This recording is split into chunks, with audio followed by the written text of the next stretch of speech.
Hey, I'm Dave. Welcome to Shop Talk. This week, we're going to take all of our best user questions from this week in the forums and an email brought to you by my co-host, Glenn. How you doing, Glenn? I'm doing well, Dave. You ready for your first question? You betcha. Okay, Glenn Cahy, 5044, wants to know, how does the VAX family compare to a Raspberry Pi? Can you do a NetBSD shootout between the VAX and the Pi? Yeah, I'll go you one better because I'm pretty sure a Pi is going to crush a VAX.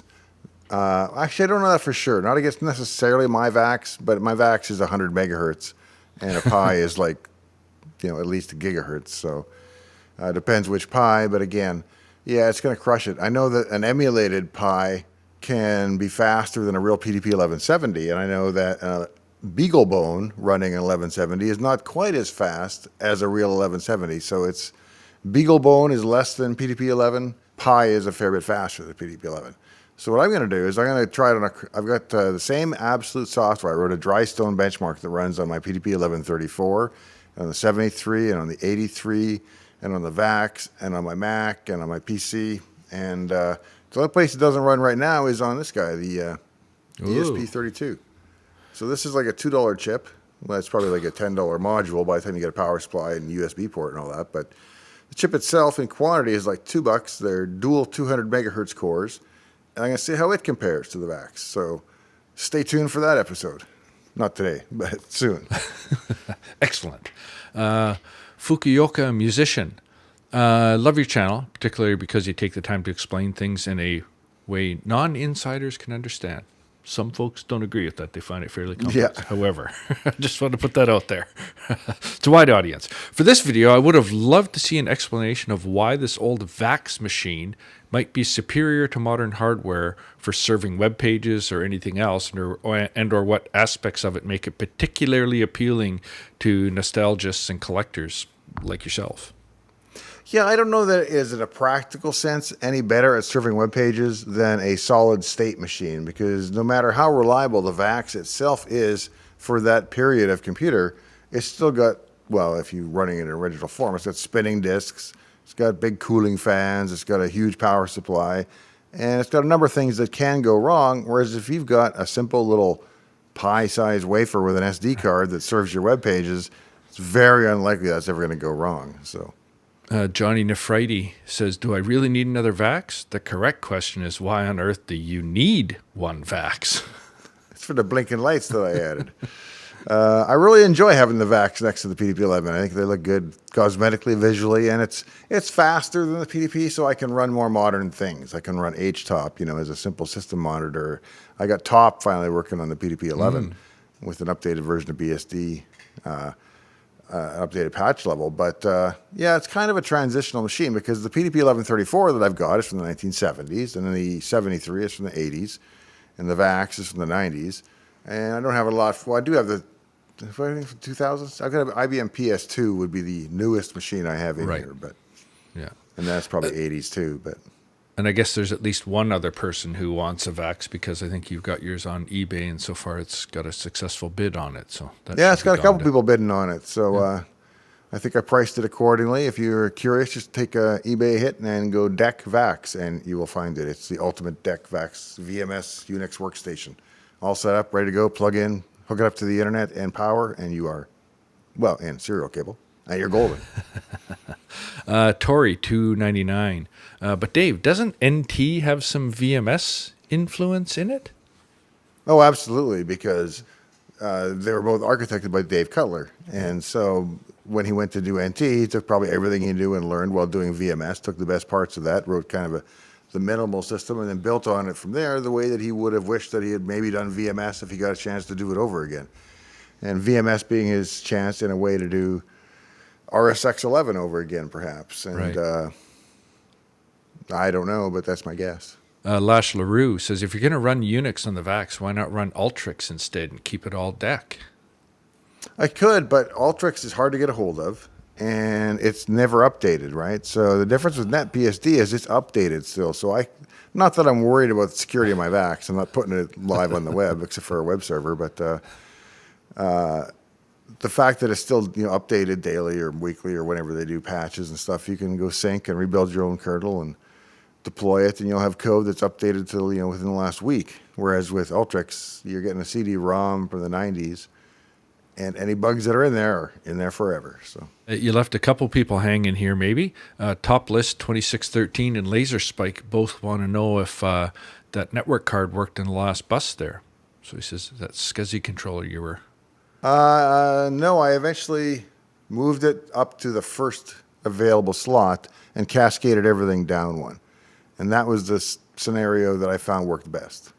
I was worried about moving all the other cards, but they seemed pretty order independent. But my SCSI card didn't work at the end of the bus, so I moved it to the start of the bus. Couldn't tell you why.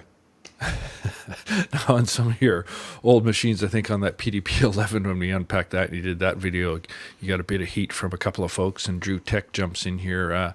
How did you test that power supply on the bench? I took a Sylvania headlight, 12-volt headlight, hooked it up to the 12-volt rail, hooked my scope up to it, and then I looked at the AC differential. I looked to see what the wave was like, and it looked pretty flat to me. There wasn't a lot of ripple, like, under 0.1 volts for sure. I'm not sure what's actually acceptable, but it didn't look bad. So if I can put a little load on it and it doesn't ripple, then I'll power up my system with it. So as long as the voltages are all within range.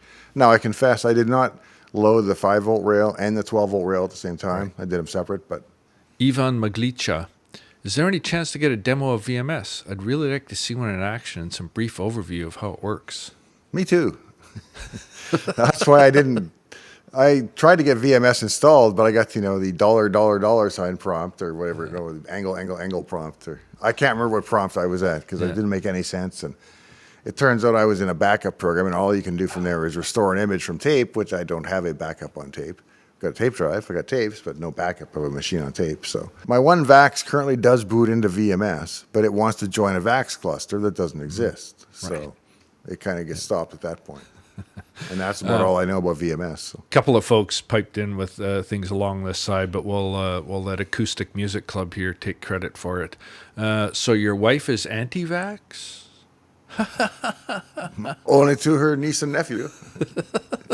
Oh, that's good one. Boom, boom. Comrade Mikhail. Oh, wait, before we do Comrade Mikhail, did anybody notice the whip sound I had in the VAX video? I didn't see it in the comments. No, nobody's mentioned it. So you remember my wife, Yeah, I put in the whoosh sound, and nobody said anything. I thought I was going to take some real heat, but... that was personal Foley artist work by you, right? You made that sound with your... No, and it took me a long time. I was on Motion Array and Epidemic Sound, or Endemic Sound, and I eventually found one, and I used that. But yeah, I could have just gone whoosh, and it would have been just as good. So. Maybe we would have noticed. I mean, all the other sound effects you've pretty much done by yourself, I think. The fly coming by and a couple other things that you've done. So, yeah, maybe you should stick to There's one that I'm kind of worried how people will take, which is in the Intel versus AMD video, I talk about how Intel decided to embrace and extend. And the joke to me was that Microsoft is always accused of absorbing products and technologies by embracing and extending them and then killing them. And so I kind of went, ha-ha, in the background while editing to be like, we're not the only ones that ever did that. But it sounds more like, because I said embrace and extend, I was laughing at it like a teenager or something. But you left off the and kill part. So yeah, well, because they didn't. But I guess that. Oh, okay. I thought maybe that was implied. Comrade Mikhail, when all the Youtubers with multiple PDPs and VAXen going to celebrate on the recreation of the ARPAnet? Yeah, I don't know the date on that one. Oh, yeah. Like some anniversary must be coming up. Yeah, but I'll have to make sure that on the anniversary of the internet that my PDPs and VAX are on the internet that day and you can log in and see their webpage. Okay. Because they're always sitting there serving their webpage, but I don't always expose their ports to the web because they get like massive numbers of attacks. Boy, we got a couple questions here about some of your cleaning techniques. So the first one, the D4VROS says, what is Simple Green?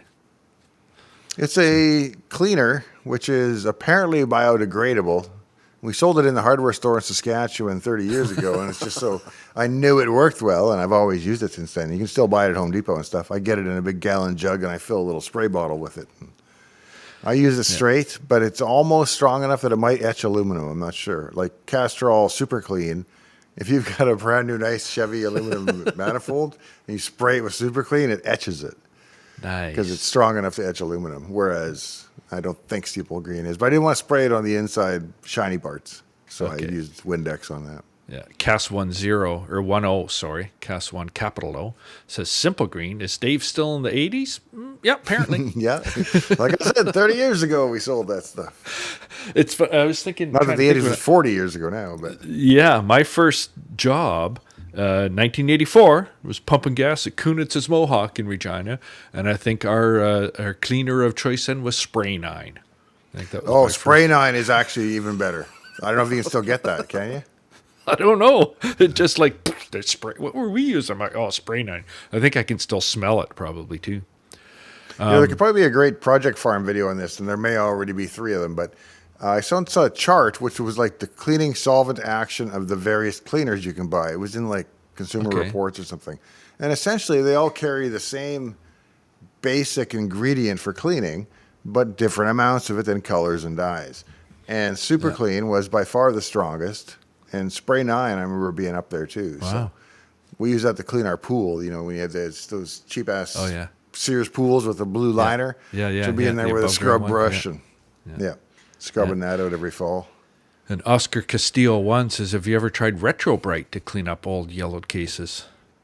I have not. I've been lucky in that almost all my equipment is not yellowed. I do have a bit of stuff that I would like to, like a VT100, but it's equally yellowed, so I'm not too worried about it. But if I had a machine that had like a bad pattern, I might try it. I don't know what it does to the plastic. It seems to me to Right. dry the plastic out and make it more brittle. And so it's kind of like anything else that you bleach the hell out of. I think you might weaken it. So.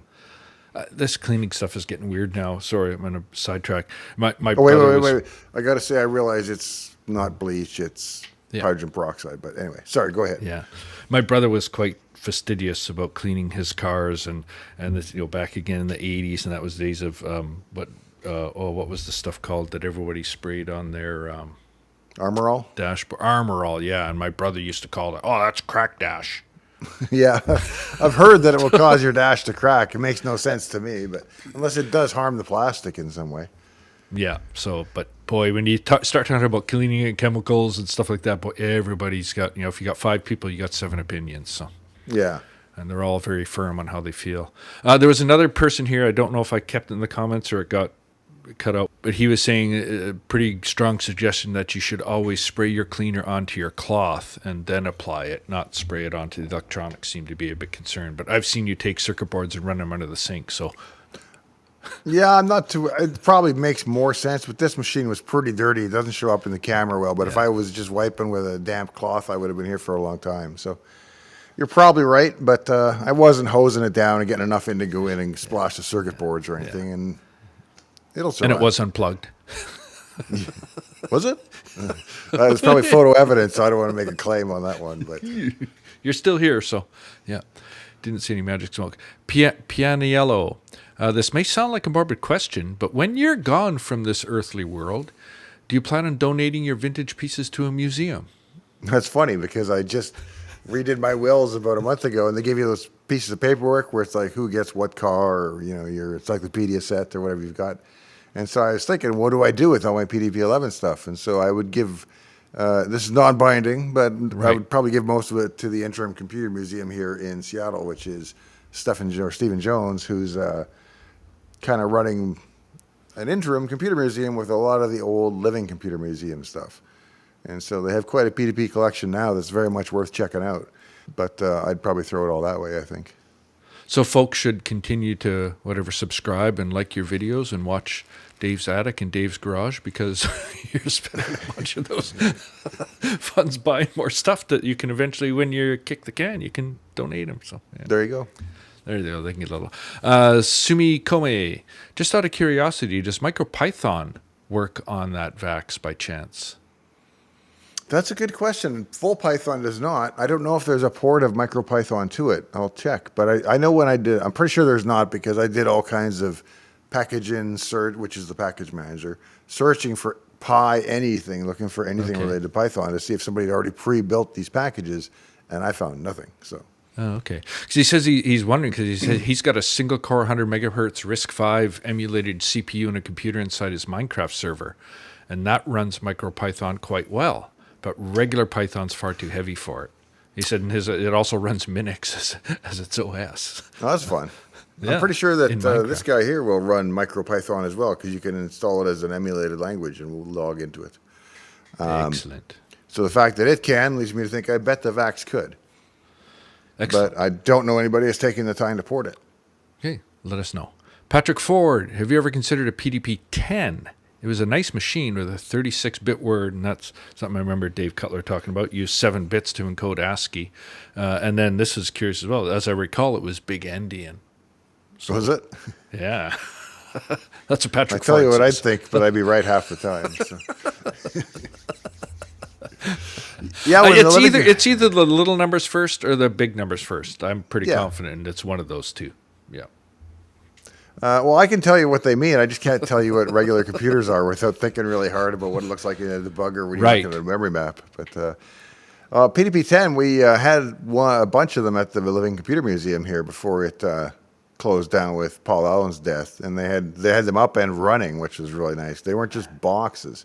Yeah. You know, down in Palo Alto, they've got a really nice computer museum. I forget the name of it, the Computer History Museum, probably. Probably. But yeah.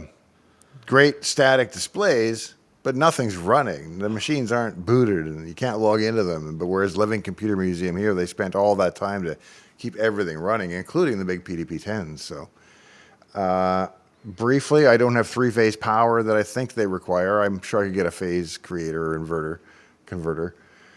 But I never used a PDP-10 in my youth. And so I tend to be nostalgic about the things that I used to use, and now I want the best of what was available when I was, 17. So I've got the best 1969 Pontiac you can get, and I've got the best VAX and the best PDP you can get, because those are things that I lusted over in the day. But stuff I didn't know, and I've got a really cool Pioneer stereo, because in the day I wanted that kind of equipment and couldn't afford and couldn't get it. So now you can just buy it cheap off eBay, not as cheap as it used to be. Cheap. Yeah. Well, you're getting stuff that's not working usually, right? I spent a lot of time fixing and getting fixed stereo equipment, as you know, because you've hauled it around across the border for me. But Yeah. The acquisition may be cheap, but the repair to get it into working order, yeah, is another thing. But that's all part of the challenge, and again, that's of interest to you, and yeah, that's somebody we should give a shout out to is Kurt. Is it Reel to Reel Yeah. Tech? Reel to reel, yes, yeah, I got a mug here somewhere from him, but it's not visible. yeah. I do too. It's my regular drinker here at the office, or not here, but at the office. My regular Okay. drinker is the reel to reel. If you've got a Reel to Reel, especially a Pioneer, he can bring it back to life and make it work.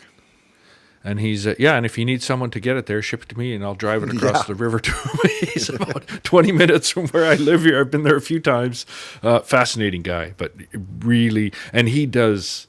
I mean, he's kind of one of two guys I think in North America that kind of repairs that stuff. That's my sense, yeah. Yeah. And the other guy's probably in Florida, which is far away from here. So. Well, he'd definitely be in the New England part of the country if he's not in Florida. Yeah. Right. Sorry, the New England part of your country. No more IDs left. Hello, Dave. If I bought this, he's talking about your Vax, can my nephew come and pick it up? He lives in Sammamish. Yes. Yes, he can. Is the bid still going to be open on eBay by the time this episode airs? Yeah. Or? Okay. Oh, Friday? Oh, man. You're either going to be heartbroken or in a big hurry. I forget when it ends. If this gets out early Friday, you're going to have to be an early watcher of this, or it'll be too late. You were also talking with that Vax about some of the older drives and stuff, and the whirring, whizzing sounds, and the fan, and all that stuff, and the power. The Anti-Pope says at 214, he says, "Oh, geez, is that one of the infamous TK50 tape drives in the upper right of the chassis?" It's actually a TK70. And Okay. As Glenn knows, when it comes to the TK50, I have a literal tub of them. I have like 12 of these things stuffed in a tub, and none of them work. I've never seen a TK50 work. I've taken apart so many dead PDPs in my life that I've bought, and then they all come with an old TK50, and none of them have ever worked. I've got 3 different controllers. The controllers all pass diagnostics. It drives me crazy. I've never seen one of the tape drives work. So the Anti-Pope goes on to say there was once an extremely funny rant on the sysadmin news group about trying to boot their Vax from one of those tape drives. So these things like they've been given troubles forever. Oh, and here it is. He says he's also the guy who gives the important cleanup tip. Never spray cleaner on the electronics. Always spray it on your cleaning cloth. I knew it was in there somewhere. So that's another one for the anti-pope. Said 8me 69. Oh, sedate me 69. Eat me 69. What? Yeah. Oh, you 812. At 422. Can anyone identify these mechanical pencils, please? Oh, and I did go back and look at the video. You know which ones they are. You've Yeah, got this is a my number of pen. them. Let's see how I cover my eyes. Oh, you got to Focus. cover your eyes. Put a hand over your eyes, then we'll see the pen. There we go. It's still not great, but yeah, they are the most excellentest pens and pencils ever. Rotring. You- Is that how you say and it? you can't Rotring? I say rotring, yeah. You can't have too many of them either, apparently. Well, when I was in college in the 80s, I had a Kohinoor plastic version, which I saw in a stationery store, bought, and it was the exact same thing as the Rotring, but made from plastic, except for the tip. And I loved it, and I used it all through college. And then about my third year, I was in a real stationery store, and I saw a Rotring, and I think they were like $100 in Canada or something, and I was like, no way I could afford that or justify that. So I used the Kohinoor until it eventually broke in my hand one day just from stress cracks. You know, I've been writing hard with it for 4 years in college. And so I was graduating, and so screw it. I went back and I, years later, bought the Rotring, and that was my first one. I don't even know if I still have that one, but now I've got a couple different colors, and I enjoy them a great deal when I'm taking notes. It feels like I'm doing something good and precise. Yeah, I've only got my first one maybe 5 or 6 years ago. And I wish I had it like 26 years ago. Oh, man. But I got one now. I love it. Got a few different versions. And you sent me a 3-in-1, which is, no, it's 4-in-1. Red pen, blue pen, black pen, and pencil. All in one device. It's wickedly cool.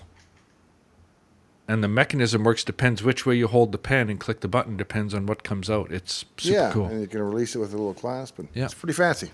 Yeah, 4 pens man. in one. Everyone should have at least one of those. Well, we all grew Pat up with the Bic pen, right? The 4-color Bic yeah. pen. It's like Well, an I mean, I elegant was always- version of those. My dad taught industrial arts, including drafting, and so he always had mechanical pencils. Well, the drafting pencils, okay. but the mechanical ones, and that's what he would sketch and draw with all the time.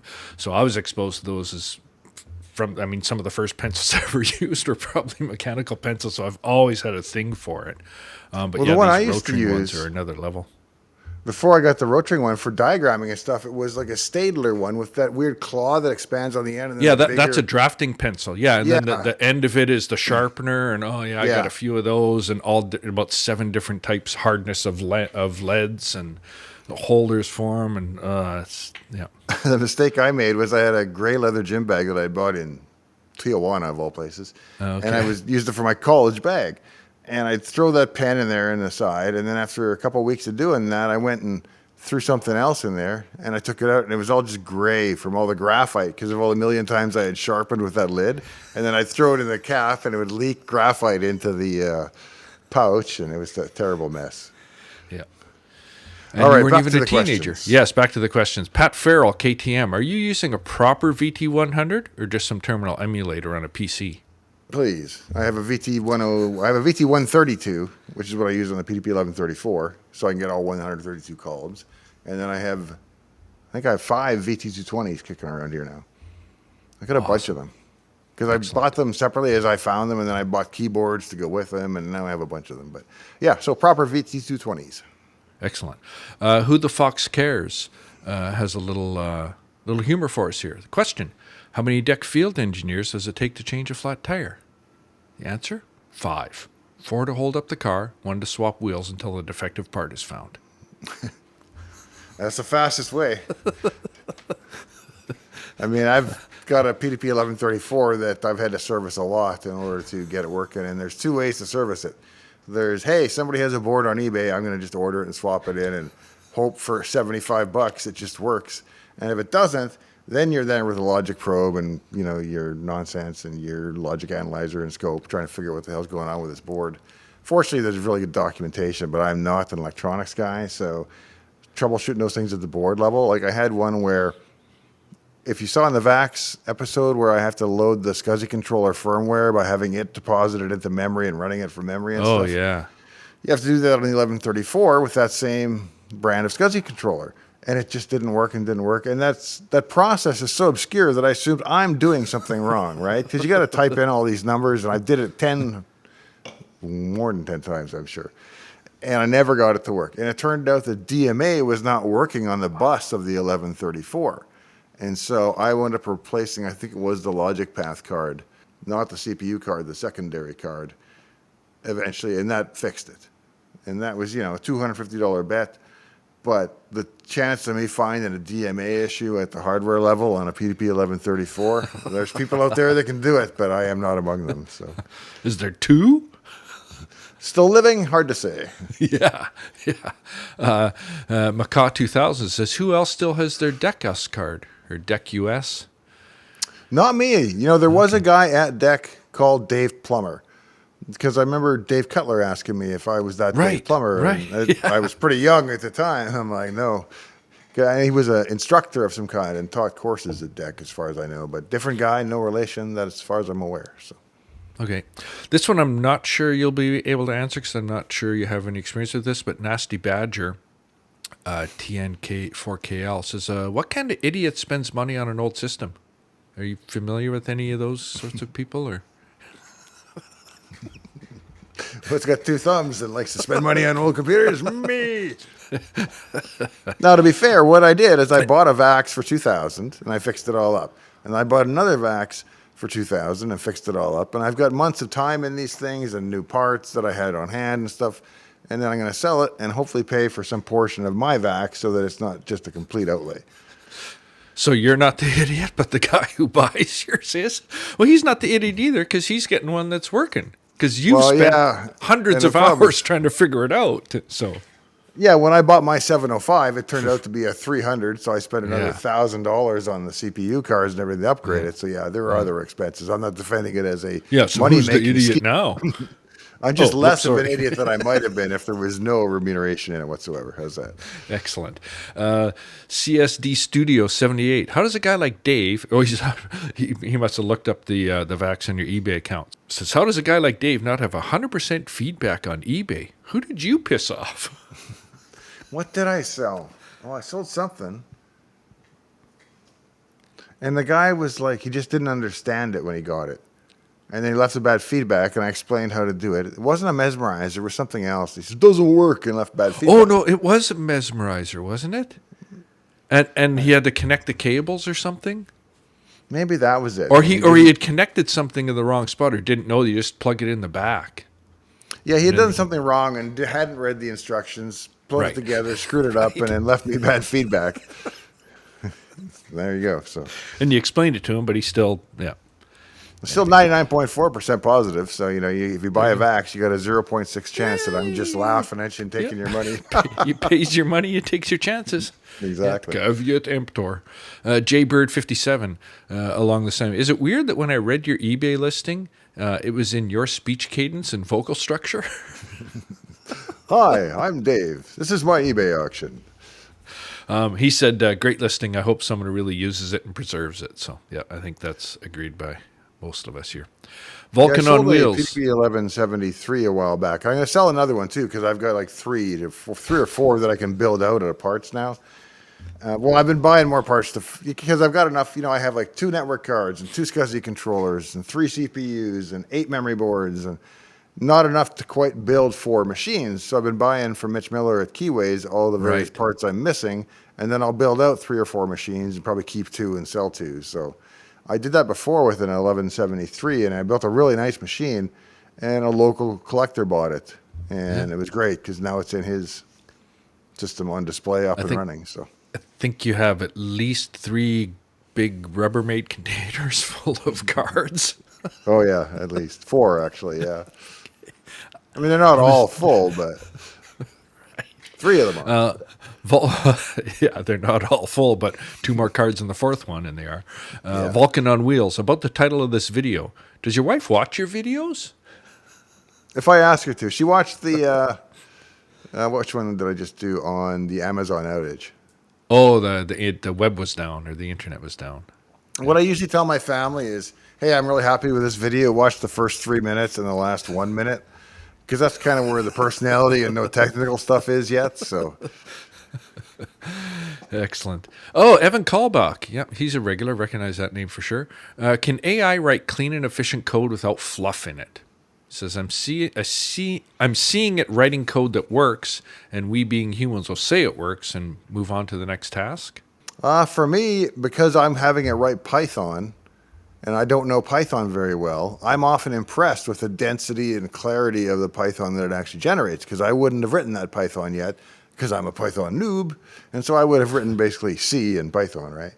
And I would do everything very laid out procedurally, whereas you can, in Python, get away with doing things with expressions on arrays and stuff that goes much faster. So for me, I've been actually impressed by AI writing code. Not, it can't do everything or anything like that, but GPT Codex is kind of blowing my mind. I just discovered that 2 days ago. Oh, really? New So if you venture go to for them or new ChatGPT variant? It looks that way. So if you go to ChatGPT and you go to OpenAI, there'll be Codex on the left-hand panel. And I do have a membership. You might need that now. I don't know. Right. But I do have an OpenAI login. So you go there, and then you can give it your GitHub repo and tell it what you want to do. And it will go away for 10 to 20 minutes doing the work, checking the source code out of source control for you, making all the changes it needs. And if when I do it, I tell it to, it writes unit tests, executes the unit tests in Python, iterates until the code is right, and then all the unit tests pass, and then checks it in and submits a PR for you. And then you can review the code, of course, and go through and decide what you want to keep or not. And so far, I haven't given it like mind-bending tasks yet, but for a lot of grunt work, like I want to change this system to do this instead of this, and it has to be touched in 50 places, go make all of those changes. It's been spectacular. So if you're a coder, check it out. That's levels ahead of, I mean, before I heard that, I was going to make the comment that I think the coding stuff, and again, my personal experience with it's limited to VBA and Excel. I've seen you do a lot of that stuff when I've been at your shop. And it seems to be that it's good at writing code, but it doesn't mean it gets excellent code and it's right on the first prompt.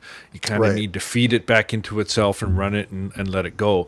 That codex variation sounds like it's kind of actually doing some of that stuff and more behind the scenes, so it would be less. Yeah, you can do that with Visual Studio Copilot as well. If you auto-approve some of the Python command lines, I tell it to and write unit tests and execute them. Right. And so it will make changes to my code and say it's writing an n-step buffer for a relation of reinforcement learning system.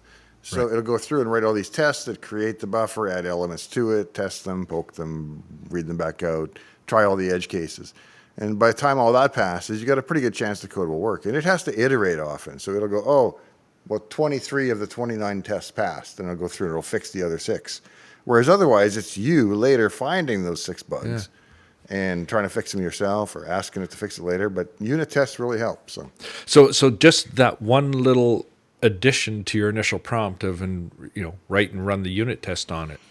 Yeah, yields much better results. So, again, I think you've mentioned this for a long time about this AI stuff, that it's the prompting, right? A lot of it, yeah. What to put in your prompt. That's a big factor. Wow. Excellent. Well, it's not much different. Well, it's different then, but it reminds me of Google search. I always thought they should be teaching Google search in school, how to do Boolean search, this and not this. And if I want a person, because people just would type freeform into Google. And it's like, well, no, you're doing matches against the, in the olden days, it was like the keyword you type has to appear on the page with the page rank value that's high enough. And there's lots of ways to figure it out and ways to get good results on Google that aren't obvious sometimes. So I think I did a video on it a couple of years ago, actually. Oh, yeah. There's tons of switches and extra things you can do to really refine your search and make it yield better results. But the vast majority of people don't use a single one of those. Yeah, my wife is, she's pretty good, but when she can't find something in Google, she'll say, can you tell me how to come up with a query for this? And I'll do the whole Boolean and not or this and this, but not that. Yeah. Noco F3E, I know you run mostly Ubiquiti devices. How do you manage them? He says, it looks like they may make Unify OS not too bad. He's got a Unify network running, but it doesn't give the capabilities of the cloud manager, like the remote access. So he can't do cloud management for his setup. Well, when I first set it up, I just was running their software in a VM on a machine under my closet. And I just had Wi-Fi access points. So the controller wasn't even, I didn't have a switch or a UDM Pro or anything. And apparently you don't need that. If you can run it in on a Pi, probably. I shouldn't say that you can, but I imagine you probably can run it on a pretty small box anyway. And so you don't really even need one of their boxes to run their controller. So that's what I'm running, is the Unify controller. But I have a UDM Pro Max, which is their box that has the 10 gig ports for the two, or for at least one provider.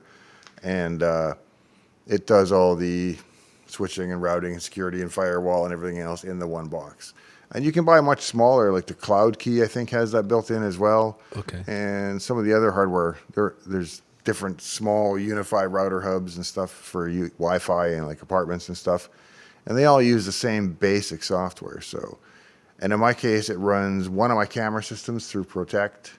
Okay. I don't have any phones. It would be cool. I was asking them about it because I got a lot of phones in my house. And it'd be cool if they were all voice over IP, but Yeah. I've got the hardware for it, but That's a future move. There's some functionality that you don't want to give up with that VoIP, though, transition as well, I right? don't. That's why I wanted to get a couple of the phones and sort of set up a little mock system and try. Can I page and announce and call room to room? Right, Can I do, right. clean up in aisle 3 and let everybody know? And Yeah. the things we've found that are handy with having a PBX in the house, which is a private branch Because your exchange, house has 3 aisles in it. So you does, need to be A, B, able and to C. tell them which aisle they need to, Oh, so it's got 6, A, B, C, and 1, 2, and 3? Oh, okay. I haven't just seen 3. that. Just I haven't seen that other wing. Sorry. Oh, my house is long and skinny. It's like a trailer. What is? I mean, this is bizarre, but what's the length like from the end of the craft room or the sort of laundry room to the Oval Office? 130, I end- think. 130-foot stretch. Like, that's like not first that base to deep, third but- base, isn't it? Yeah, well, it's like a trailer scaled up. That's what I think. That's right. It's like a double wide scaled up, but yeah. No, Sorry. single wide, just double tall. Oh, okay. There you go. Oh, yeah. Two-story. Like Will Smith's RV that he uses when he's on show. Doesn't he have a 2-story RV or something? I don't know. Just Will Smith eats spaghetti. That's all we need to know. It's horrible. Yeah, and keep my wife's name. No, let's not get there. Sean H.W. Why, on every single version of Windows, at least since Windows 98, and including Windows 11, do the lower parts of the open windows, where there are a few of them, go in front of the taskbar, hiding almost everything on it when they were and supposed to remain behind it? Unless it is by design, it must be the oldest bug in Windows, and for me, a real nuisance. Yeah, it's not a bug in Windows, and here's kind of the background on why. So my knowledge on this is 30 years old and a little shaky at this point, but in Windows, there's the notion of the topmost window. And so there's also topmost EX, and then I think there's like tray windows, which are even more special and so on. But what happens is you have to have the ability of an application to go full screen, turn off the taskbar, and so on by whatever process it did before Windows 95 came out, and it has to detect that you're doing that and go full screen. Otherwise, you'd be playing Doom with the taskbar in front of it all the time, and you'd probably hate that. So they have to allow applications to have the ability to go on top of the taskbar, and some apps just do it in opportune times. So they'll say, hey, I need to be HWin topmost because I'm super important right now because I need to ask you about saving that file, and then you later drag that in front. Well, now it's in front of the taskbar. And you're like, well, why don't they just make the taskbar super special? And there is some of that going on. And there's User32 has special code to track topmost windows and all kinds of magic that I'm not privy to. But again, you have to allow applications to eventually say, I really am the topmost window. And as soon as you provide that functionality, somebody's going to call it wrong. Now, I'm not saying there's no bugs in that path, but I'm saying that path is pretty complicated, it turns out, once you look at all the contributing factors. So it's probably more an oddity and a backward compatibility manifestation than a bug that they just haven't bothered fixing. That's pretty much the main primary questions from the last Dave's Garage and the Shop Talk on the Attic. You did release an episode at recording today, just a couple days ago, or a day and a half ago, about the AWS and the web stuff, and that thing's just blown up. It's got, at this point, almost 3,000 questions, so we're going to strip some of those. That'll be a big part of our next week's Shop Talk episode, but we've got a few little sort of scraggly ones at the end that I'd like to go over, so I'm just going to pick through some of these. Michael's 840 says, he's got a question for you. It says, the binary behind me on the Spiral notebook, which is this bad boy. he was having a hard time reading it. He said it isn't a complete email address, but it's not an email address. It's Says, Dad is not your father. what? That's weird. Oh, I have a different version. Yeah, you read it this way, apparently, I think, right? Yeah, it's Dave's Garage, but it fooled us all because my kids actually did it, and they did it left to right as opposed to top down. So that's part of the Dave's merch. How do you decide what to put in the back shelf? I just put a bunch of miscellaneous crap, and I got to clean it up and find a new background, but that's another day. Let's go. Flobio plays. He's talking about Scratch. His kids use a thing called Make Code, but then he goes on to this other thing. On a side note, I did click hype on this video. He says, I'll try to save one of my 3 for this channel. Have you seen that new feature on YouTube? No, you should test it on this video. You should click on the hype button, whatever the heck that is, because we love hype. We're really in this for the hypes and love. So actually, we're in it for the subs and likes. So if you subscribe while you're at it, that'd be even better. But good thing we always like to mention. Yeah. Yeah. If you think you're watching this on Dave's Garage, you're not. You actually got it on Dave's Attic, which means you're probably not subscribed. You can hear the cars honking in the background because I'm right here on Fifth Avenue for you all night long. Subscribe, please. There you go. That's my little plea for the day. I think everybody gets to hype 3 videos a week or something. So yeah, use it This on should be one one of them, absolutely. Yeah. And then once you've hyped this one, then go on to Dave's Garage and hype one of those. 2 more. Yeah. 2 more. Duro 20. What is the clip in the end from? So the clip on the end of your Vax episode was the "Do it, Len, do it." Oh, that's Flintstones. That's Classic North American show. Yeah. Yes, I won't explain the episode, but mad scientist and a veterinarian, or something like that. So it's sort of a cartoon that most kids in North America between the years 1964 and 1980 probably watched at lunchtime. Yeah. Something like that, yeah. And so there was a kid. Somebody thought I was saying "Do it, Glenn." And well, that's kind of what I hear because that's my name, but it ain't Glenn. It's just Len. Right. So yeah, So that's how that one stuck. Yeah. Regular 6782. Hey Dave, I noticed on an old Windows 7 machine it had Windows subsystems for Unix on it. So I didn't realize there was something before Windows subsystem for Linux. Was that the reason for creating this in the first place? Did you ever work on those systems? No, they were kind of underdeveloped in my day. There was a POSIX system or subsystem. Or actually, is it the POSIX subsystem for Windows or the Windows subsystem for POSIX? I can never remember which way it goes. Microsoft does it Big the opposite. Endian? Little Endian? Yeah, see, I get it right half the time again. So whichever way it goes, they had a POSIX or POSIX, however you prefer it, subsystem for Windows, and it had all of the POSIX requirements. So it had all the functions, the kernel calls that you could make, and those worked. It wasn't enough to run Linux or Unix. It was just enough to write code that you could, call fopen and it would work. And it was no easier than running that same code on Windows with a shim library or a wrapper library. But it gave you POSIX compliance, which made that system therefore purchasable by various government agencies that could only buy POSIX compliable systems. Okay. That's my understanding. But it was never developed beyond the need to meet whatever government criteria. But when it came time to do the Windows subsystem for Linux, they already had a leg up there because they had a whole Unix-y subsystem. So I'm sure it evolved out of that at some point. I don't think it was clean sheet when they did WSL2, but I could be wrong. That'd be a cool thing to find out, and I don't know the answer, but I assume not. Yeah, I'm never wrong. I thought it was once, but I was mistaken. Jason Yeah, Johnson. I've heard that one. Johnson Fitzgerald. Where do we submit questions to? Excellent question, Johnson Fitzgerald. Just post them in the comments and make sure they have a question mark on the end. I can't overstate that enough. It's got to have a question mark on the end. Yeah, because I'm not smart enough to determine it's a question without that. Oh, So sorry, did I say that out loud? Yeah. Yeah. And it's on Dave's Attic or Dave's Garage. We pull them from both. That's true. Old Dave, 2540. Dave, do you feed any of Tempest's audio into your AI? Yes. But there's no real Tempest sound, right? There's no music. But there's a pulsar beat that counts down and goes dent, dent, dent, dent. And it's the pulsars pulsing. And there is a visual indication, but I give the game that indication that, hey, where's the pulsar beat in its cycle? And it's a variable that the game keeps track of, so I pass that along. I don't tell it what the game, I don't tell the AI what it's for, what it's about. I just say, hey, something's cycling, and here's a number for you. Enjoy. And it's got to figure it out from there. Yeah, I'm not doing all the work for you, stupid Yeah. AI. Well, I did initially, and it got really smart at doing the thing I told it to do. It just didn't get smart at other things. So, Oh, boy, I'm not going to be able to pronounce this. Quigthalan. Quigthalan? Yep. From Sure. Canada? If so, Perhaps. did you have visa? Yes. I had TN visa. Tennessee?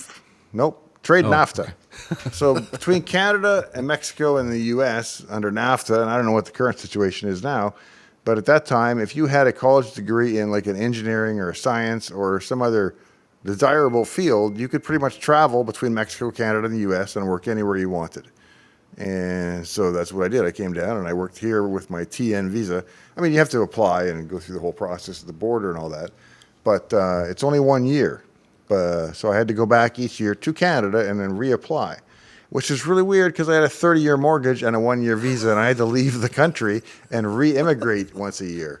And 1 year, my wife was on the same type of visa. She's in finance, and they approved mine because it's engineering, but the finance goes under like business consultant criteria, and it's very arbitrary. And so if that guy had a fight with his wife that morning, he's like, no.